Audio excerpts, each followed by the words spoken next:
So let's talk about functioning with chronic illness and chronic pain. I've had it a few times where people have asked me how I managed to have a job and go to work and raise my kids with chronic illness and chronic pain. First of all, let's just start this off by saying I do it with a lot of help. I have a supportive husband, I have an amazing mom and siblings and friends. I'm very, very lucky. My kids have a great daycare, etc. So I don't do it alone.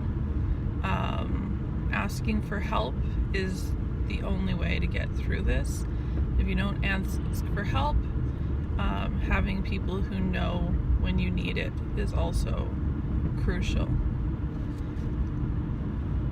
That said, I've had several people tell me, oh, well, I thought that if you had fibromyalgia, you couldn't hold down a job. Or my wife has chronic illness and doesn't work. Or my husband, or whatever. Don't compare any one person's experience to anyone else's. Your version of fibromyalgia and mine are very different. That's the problem with chronic illness and chronic pain, is that they never manifest in the same way for every person. If you look at my face today, you will see a very exhausted person who would really rather be in bed. There's that Leslie Knope meme that runs around saying everything hurts and I'm dying. It's pretty much how it feels. The reason I'm doing this today is so that you can see that it is okay to feel like crap. It's okay to not put your makeup on. It's okay to feel sore and have your eyes all swollen and just, I am awake. I am making it through my day, but I'm pretty sure this will not be one of those days where I thrive. Do I feel guilty about that? No. I used to feel really guilty about the fact that I did not excel at everything, that I needed brain break days or that I had flare days. I felt guilty.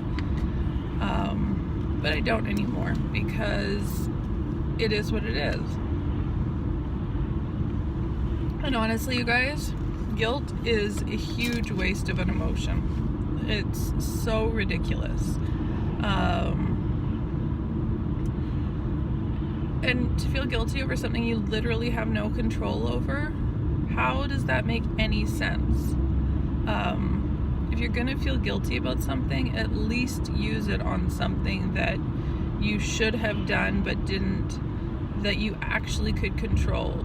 Like, I don't know, if your husband has to come and rescue you off the side of the road because you knew 3 days ago that you should have filled your car with gas, but you didn't, so you end up phoning him, waking him up and telling him to come rescue you, you can feel a little guilty about that because you kind of knew that that was coming.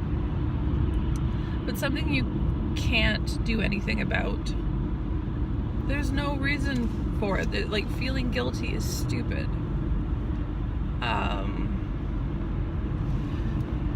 But yeah, I'm in the middle of what is called a fibromyalgia flare.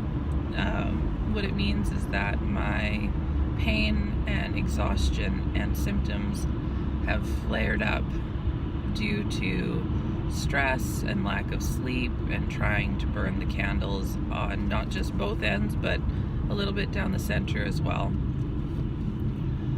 What I really need is sleep and a bath and a big, huge mug of tea. But it is Tuesday morning, and on Tuesday morning we go to work. So, if you listen to the podcast that was released this morning, you'll find that I talked a bit about self-care. One of the things I talked about was not waiting until you feel like this to do something about it. So, because I did wait till I got to feeling like this, and I do have a flare going on at the moment, all I can do is try to be patient and kind to myself until it passes. So that means that there's a lot less extra work put in right now. There's no waking up at 5 o'clock in the morning, because during a flare I have so much trouble sleeping that if I'm asleep at 5 o'clock in the morning, I am going to stay there until 6:30 when I have to get up to be up with the kids. I'm going to bed early. I may not be falling asleep, but at least I'm there, so if I doze off, at least that's a little bit of extra sleep. I am eating healthy foods. I am making my smoothies in the morning, and I'm just taking care of myself. And that's all that I can do in the meantime. The weird thing about fibromyalgia is that there's no clear diagnosis. There's no one can say exactly yet what causes it or why it happens or anything like that. So unfortunately, it's just kind of grin and bear it. So why would I record myself with no makeup on, looking exhausted, trying to get through my day? Why would I want anyone to see this? Because warts and all, this is what Kaylee is.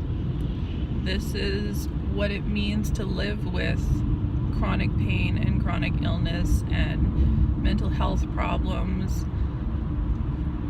It doesn't mean that I get to crawl into bed every time I want to, but you'd better bet that I will be back in bed as soon as I get home from work today. So, yeah, if you have any questions about what it means or what it looks like or what it feels like, go ahead, drop a comment, send me a direct message. I know a lot of people tend to say, oh, I hope you feel better soon, or get over this quickly. And I appreciate the sentiment, and I understand that it is frustrating for people when this carries on for a while. But I won't be getting over this. It won't go away. I won't be better soon. I won't be better probably ever until they figure out what exactly fibromyalgia is. I am better at functioning due to medications that help, but it's not like if I go to bed and drink tea, I will be feeling better. All it is that I am taking care of my body and giving it time to kind of smooth out the flare, cause the pain to reduce, and make it so that I can carry on with my life. So there is my sad little story for the day. I hope you have a great day. And if you have any questions about this, please feel free to ask, because the only way that people learn is through talking about it. So, happy Tuesday.